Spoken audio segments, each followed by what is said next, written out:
Yeah, so my photographer and I were leaving where you just saw me 20 minutes ago by the City Hall, and as we were driving by, quite the scene here, and there's actually a young man who's being arrested behind me. He ran down this hill, and the law enforcement did bring him to the ground. He's in handcuffs now, and as you can see behind me, we have law enforcement walking in a line with batons.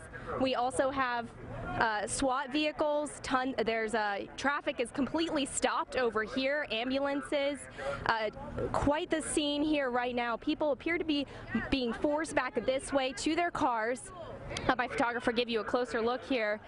They are talking over. I'm going to try and listen into what they're saying over these microphones. They're asking people to leave the scene. You've got them ushering, and as you can see behind me, that line of law enforcement making sure that nobody can walk back this way, and they're moving in. So it's not just a line of people carrying the batons, but there's also North Charleston Police Department vehicles, SWAT team cars, armored trucks, ambulances, all of that, and the line is moving forward behind. You can see the line is moving forward now, and the group of protesters is still chanting "No justice, no peace, Black Lives Matter," things like that, as this line of law enforcement moves forward and forces these people back to their cars. Again, that one gentleman is in handcuffs. They are taking him to a law enforcement vehicle right now, and they did take him to the ground when they arrested him. And now you can see right here this line of officers moving up. Definitely a huge police presence here. Every type of vehicle you could imagine, whether it's a fire truck, a SWAT team vehicle, armored cars, is here right now, ushering these protesters back to their vehicles, back to where they were earlier. It's my understanding that this is the same group. Yep, this is the same group of protesters I was with all day at North Charleston City Hall.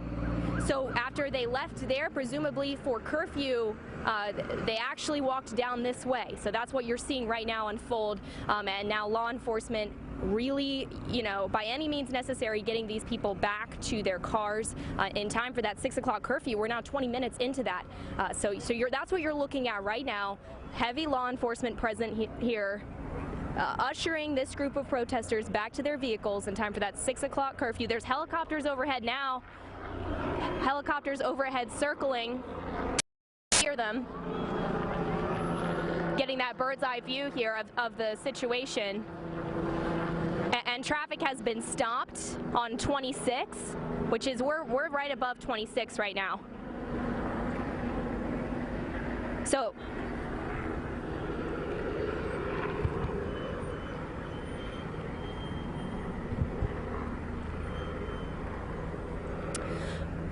right, Sophia. So my understanding, the community activists that I was talking to said that everybody was leaving that protest because of the 6 o'clock curfew. Clearly not the full story, and I'm right above 26, so that kind of gives you an understanding of where I am to get back to downtown Charleston.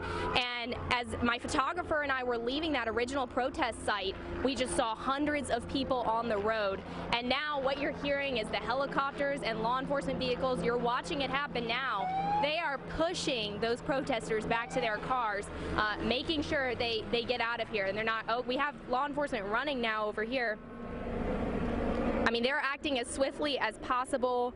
They're grabbing onto the car right there. I guess they're going to keep moving up again, pushing this line so that people can get back to their cars and safely get home. You saw earlier holding batons, walking in a line, actually making arrests. We saw them make arrests. I don't know why those people were arrested or the full story on that. Of course, I'll continue to keep you updated on what's happening here, but definitely we've got helicopters circling, EMS, law enforcement vehicles of all types, and you saw those big armored SWAT team cars. And now the roadway is opening back up here. Again, it's very, very congested right over I-26. This is an overpass right here.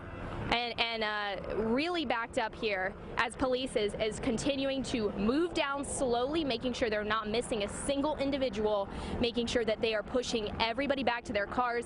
I'm not, the helicopter that's overhead, I'm not entirely sure what they're doing other than getting the bird's eye view of what's happening here. They're taking that 6 o'clock curfew very, very seriously. I did talk with City Hall representatives before we left the original protest site. They told me they were thrilled with how it went because it was so peaceful, and they did not have to use any heavy law enforcement efforts to maintain the peace there.